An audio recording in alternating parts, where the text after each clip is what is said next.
Everyone thought she was the strong one, the confident one, the twin who never cried, never apologized, never cared.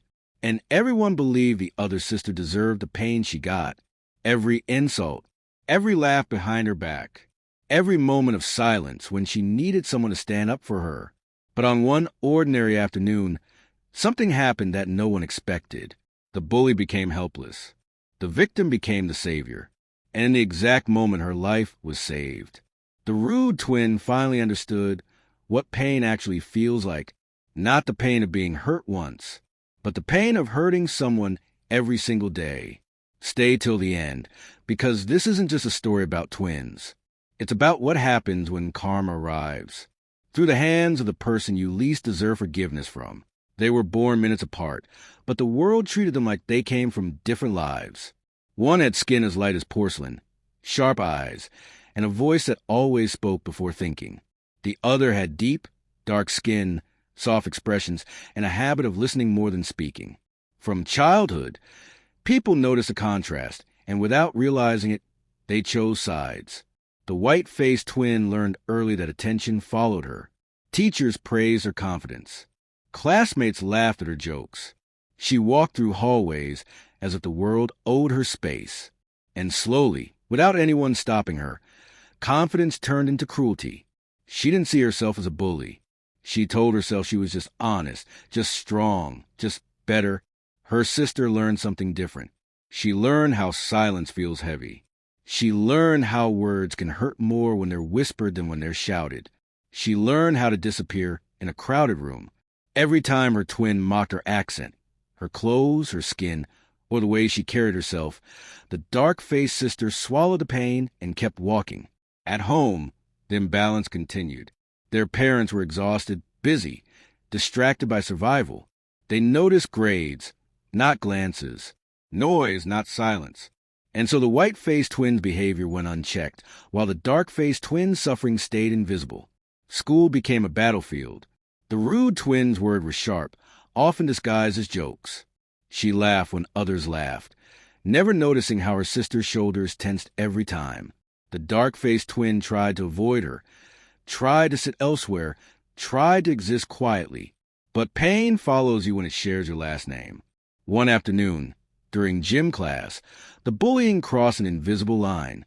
A comment about her skin, loud enough for everyone to hear, followed by laughter that echoed too long. The dark-faced twin stood frozen, humiliation burning hotter than anger. She didn't respond. She never did. And that silence somehow made it worse.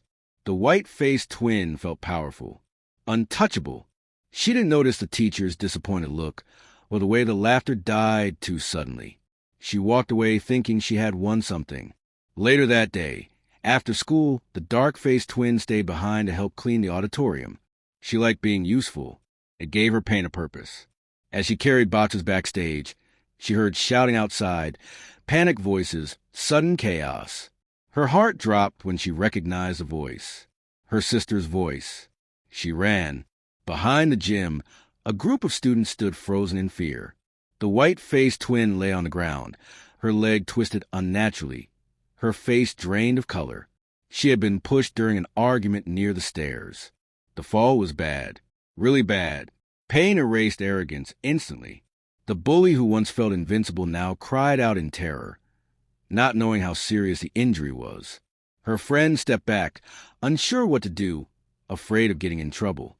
And then the last person anyone expected stepped forward. The sister she had humiliated. The sister she had hurt. The dark-faced twin knelt beside her, without hesitation. She didn't think about revenge. She didn't think about justice. She thought about life. She remembered every insult, every laugh, every moment of loneliness. And still, her hands reached out gently. She spoke calmly, telling her sister not to move, holding her hand while calling for help. Her voice was steady, even though her heart was racing. She stayed with her until the ambulance arrived, whispering reassurance into ears that had never listened to her before. In that moment, the white-faced twin felt something break inside her, not her bone, but her pride. For the first time, she looked up at her sister and didn't see weakness. She saw strength. The hospital room was quiet, except for the steady beeping of machines. The white-faced twin lay awake, staring at the ceiling, replaying everything again and again. The fall, the fear, the pain, and above all, the image of her sister's face hovering over her, calm and kind, when she didn't deserve it. Doctors came and went. Friends visited briefly, awkward and uncomfortable. Eventually, it was just the twins. Silence filled the room, heavier than any insult ever had.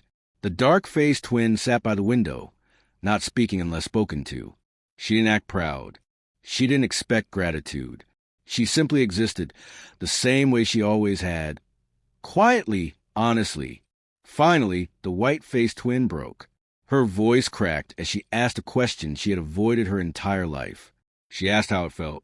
How it felt to be laughed at, to be embarrassed, to be hurt by someone who was supposed to protect you.